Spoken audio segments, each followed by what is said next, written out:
नमस्कार, विंध्या टाइम्स में आपका स्वागत है और आपके साथ मैं आशुतोष। आज़ादी के बाद देश में केंद्र और प्रदेश सरकार के द्वारा अनेकों किसान हितैषी योजनाएं चलाई गईं। देश में एक वक्त था जब जय जवान जय किसान का नारा दिया गया, लेकिन आज भी देश के किसानों की स्थिति क्या है ये किसी से छिपी नहीं है। ऐसा ही मामला रीवा जिले के त्योंथर खरीदी केंद्र से सुनने को मिल रहा है, जहां खरीदी केंद्र में कथित तौर पर एक मंडी में अनाज की लूट से हड़कंप मचा हुआ है। दरअसल दिसंबर जनवरी में धान की खरीदी की गई थी, लेकिन किसानों का कहना है कि खरीदी गई धान समिति प्रबंधक के द्वारा हाल ही में व्यापारियों को बेचकर यह कह दिया गया कि खरीदी केंद्र में रखा हुआ अनाज लूट लिया गया है। अब सवाल यह है कि खरीदी केंद्र में अनाज की सुरक्षा की जिम्मेदारी किसकी है? क्या सिर्फ उन्हीं किसानों की है जो किसान सालों कड़ी मेहनत के साथ अपनी उपज को तैयार करते हैं, या उन अफसरनुमा अधिकारियों की भी है जिनके जिम्मे में वो खरीदी केंद्र है?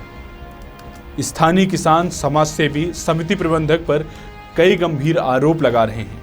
देखिए यह स्पेशल रिपोर्ट। रीवा जिला और जिले का त्योंथर खरीदी केंद्र जो पूरे प्रदेश में सुर्खियां बटोर रहा है। कोरोना वायरस के कारण देश में सरकार ने लॉकडाउन की घोषणा की। सभी ने लॉकडाउन का समर्थन किया। आर्थिक मंदी के बीच किसानों को भी काफी नुकसान हुआ, लेकिन किसानों ने अपनी फसल को बेचने के लिए सरकारी मंडी को ही चुना। मंडियों में फसल को बेचने के लिए किसानों को कड़ी धूप में खड़ा होना पड़ा, लेकिन देश की जीडीपी बढ़ाने वाले किसान को कहां पता था कि उनकी किस्मत में क्या लिखा है। त्योंथर खरीदी केंद्र में एक लूट होती है। समिति प्रबंधक के द्वारा आसानी से कह दिया जाता है कि मंडी में रखा अनाज चोरी हो गया है, जैसे समिति प्रबंधक को पता ही ना हो कि किसान ने कितनी मेहनत के साथ फसल को तैयार किया है। किसानों का कहना है कि मंडी में बड़ा घोटाला किया गया है। मंडी में रखा अनाज हजम कर मंडी में लूट होने का बहाना बताया जा रहा है। खरीदी केंद्र में धान बेचने वाले किसानों को जब इस बात की जानकारी लगी तो समिति प्रबंधक के द्वारा धान को व्यापारी के हाथों में बेच दिया गया है। तब किसान और भी आक्रोशित हो गए। किसानों ने त्योंथर तहसील का घेराव कर जमकर नारेबाजी की। एसडीएम को अपने अधिकारों की मांग को लेकर ज्ञापन सौंपते हुए दोषियों के खिलाफ कार्यवाही करने की मांग की और आरोप लगाया कि जब खरीदी केंद्र में महज 200 मीटर दूरी पर ही पूरा प्रशासनिक अमला निवास करता है तो फिर खरीदी केंद्र में लूट कैसे हुई? ये अपने आप में भी एक बड़ा सवाल है। धान की खरीदी दिसंबर जनवरी में हुई थी। इतने समय अंतराल के बाद भी किसी तरह का इंतजाम क्यों नहीं किया गया? सवाल तो यह भी है कि खरीदी केंद्र में अनाज लाने के बाद क्या अनाज की सारी जिम्मेदारी किसान की ही है? क्या प्रशासनिक व्यवस्था इस कदर लचर हो गई है कि प्रशासनिक अधिकारियों और सरकार से अनाज की सुरक्षा पर सवाल नहीं किया जा सकता है? किसान धान लेने वहाँ गए तो उनके द्वारा ये बताया गया कि आप लोगों को धान नहीं मिलेगी। आप लोगों को यदि बेचना है तो 1260 रुपये में आप अपनी धान हमारे हाथ में बेच दीजिए। लगभग 15 ट्रक धान झल्लू रुपेश पाठक द्वारा जारी के बनिया के हाथे उन्होंने बिक्री कर दिया, व्यापारी के हाथ पे। रात में ट्रक लगता था, दिन में किसानों को धान एक भी बोरी नहीं दिए। जब किसान जाते थे बोलते थे किसी को धान नहीं मिलेगी। अब पूरी धान सड़ गई, जो बची उसको लूट लिए।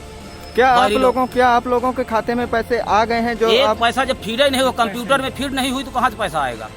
धान हम लोग यहाँ के मतलब किसान धान लेके गए, वहाँ उन्होंने बोरी दिया, धान बोरी में भरी गई, बोरी की सिलाई हुई, वजन हुआ, हमारे कागज में लिखा गया कि आपकी धान इतनी बोरी है। कागज उन्होंने ले लिया, हम लोगों को कोई प्रमाण नहीं दिए, न कोई रसीद दिए हम लोगों को मिली।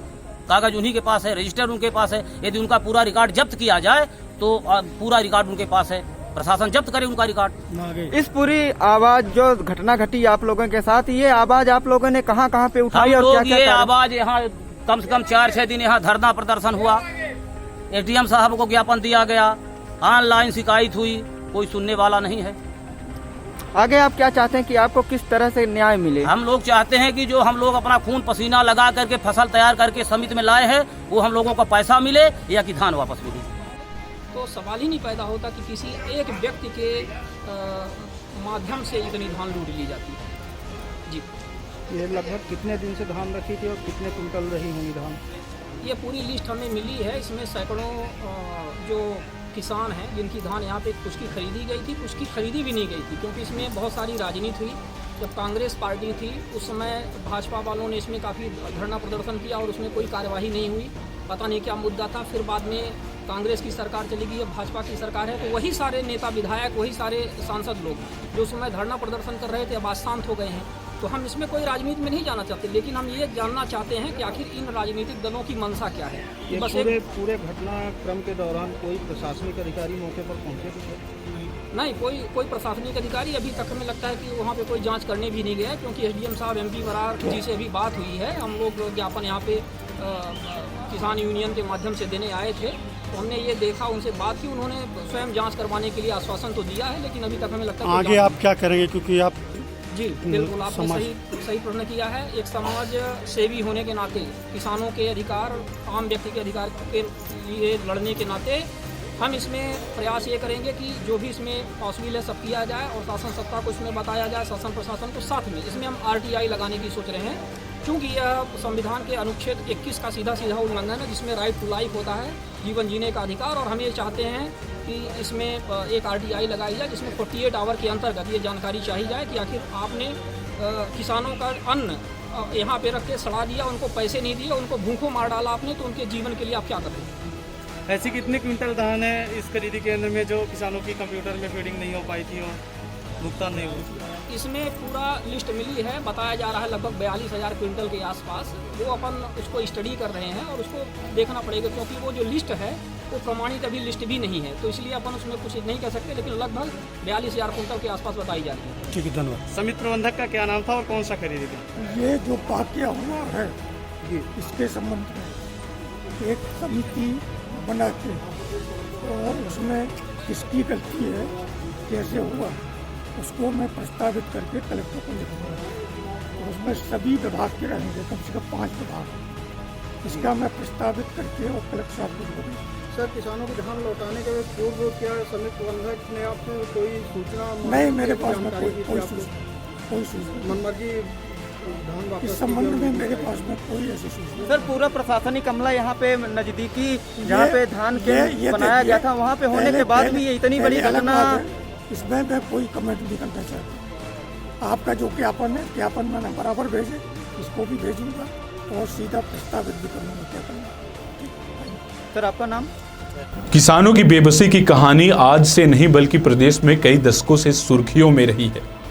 किसानों को कई बार अपनी मांगों को लेकर आज भी आंदोलन करने की जरूरत पड़ती है, लेकिन त्योंथर के मांगी खरीदी केंद्र में हुई लूट के बाद किसानों के तहसील घेराव के बावजूद सरकार के कान में जूं तक रेंगती है कि नहीं, ये तो आने वाला वक्त ही बताएगा।